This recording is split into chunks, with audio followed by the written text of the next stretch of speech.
Hey everybody. After some of you guys who frequently view my videos may remember this part system. It was the $5 eMachines part system I acquired, I believe sometime earlier this year, 2014. And I did a video on it, and this computer acted very strange. Let me explain how it acted. Basically, when you plugged it in and you press the power button to start it, within 30 seconds of being powered on, the motherboard itself went into sleep mode. And I mean, basically, just everything is cut off, and the power LED started to flash on and off, you know, like it's in sleep mode. The funny thing is, you could press the power button and it wouldn't respond. So basically, what I would have to do is I'd have to unplug the power supply, wait 15 seconds for the thing to discharge, plug it back in, and then it would just do the same thing over again.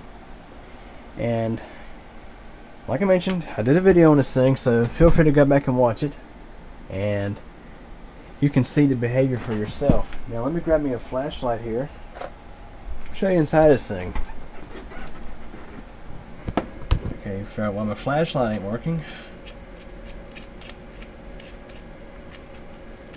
But basically I want to show you the condition this motherboard is in. I mean, there's a little bit of dust in here, but the system overall seems like it's in good, good healthy condition, which for some reason or another my light is not working. Let me go and figure that out again. Must have a battery pop loose. It fell off the table about 15 minutes ago. Now, we got some light. As you can see, this motherboard's in good condition. Now, to be honest, I can't remember if it came with any memory or not. I think it was just the motherboard and the power supply and the case. There was no DVD drive. There's not even a card reader in this thing. But it was only a $5 part system. So, with the hardware we see here, I'd say I easily got my money's worth out of this thing. Anyways, let me go and explain how I fixed the problem. And it was a matter of, I guess you can call it a race, to get into the system BIOS in time. Basically, what I had to do is plug the thing in, immediately press, press the power button, and immediately go over to the keyboard, press F1 or F2 to get into the BIOS, hurry over to the button, to the selection that says Launch to Optimize, or no, Saved or Load Optimized Settings. Let me go show you. I had to race into the BIOS, key over to this, and hit Load Optimized Defaults, and then save and exit real quick. And then once it's saved, it now stays on like it's supposed to. Now I noticed that after I did that, the even the step utility looks different. And I gotta set the date and time and stuff in this thing. I mean, it's didn't even have a CMOS battery in it when I just now mess with it. So I gotta set all sorts of settings, but we can use this video here as an opportunity to finally go through the BIOS on this thing. And as you know, as I always did in my part system videos, give you a quick tour of the BIOS and the features that are there. Now this is an eMachines motherboard I haven't really messed with, to be honest. They had a crappier version of this board that failed often, and as you can see, there's multiple ones up on one wall of shame there. There's let's see, there's 3 right in that spot there.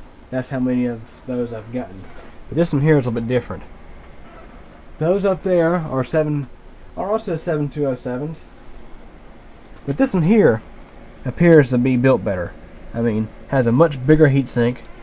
It's a more premium version. About the same, but it's built better. So let's go ahead and set the date and time on this thing right quick, and so I can give you a tour of the BIOS. Today's date is July 18th, 2014.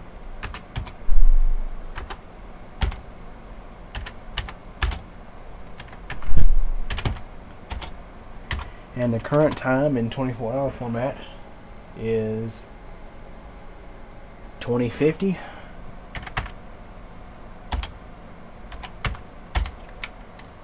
Now, of course, there are no drives in this thing at all. Here's system information. System has a Athlon 64 3400 plus CPU. I'll leave that in there when I refurbish it.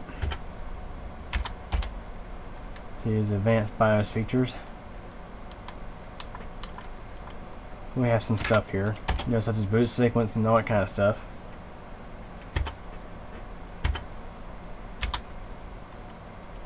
Here's advanced chipset features. Flash protect. This is the primary graphics adapter and your VGA frame buffer size. Integrated peripherals.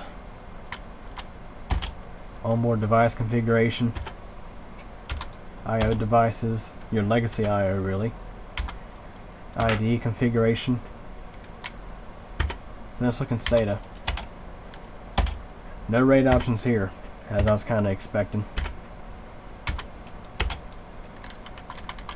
Now I believe something in here is what caused this system to act so strange. I think somebody messed around with the BIOS, you know, and put a setting in that would make this thing just randomly shut off like that and go into sleep mode. It would just suspend on its own for no reason. Here's another look at hardware monitor.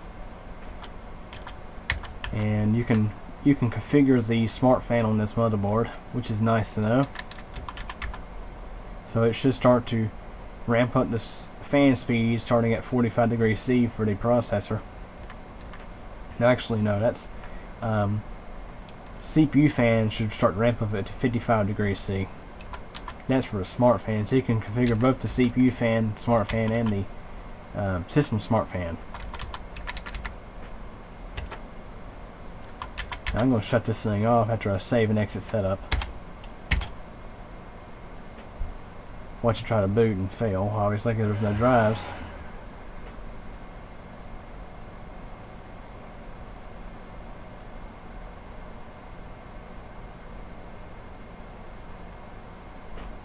And power it off. I'm going to unplug it. Hit the power button to discharge power supply. Wait a few seconds. Then I'm going to plug it back in.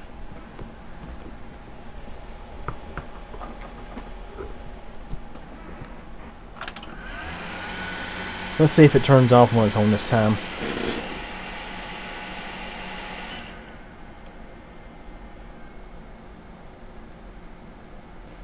This thing here likes to boot up fast, I must say. I didn't even see the eMachines logo on this thing. Wait a few more seconds. See how warm this heatsink is. It's very hot to the touch.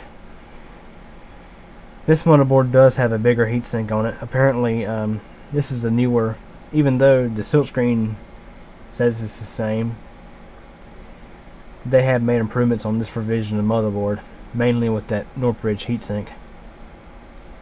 Because those boards up there had very, very small heatsinks on them, which is, you know, not very adequate for cooling a an NVIDIA GeForce 6100 LE graphics Northbridge. So anyways, got that $5 eMachine working just fine now. Now I can actually refurbish it into a working computer. So anyways, any questions or comments? Feel free to ask, and thanks for watching.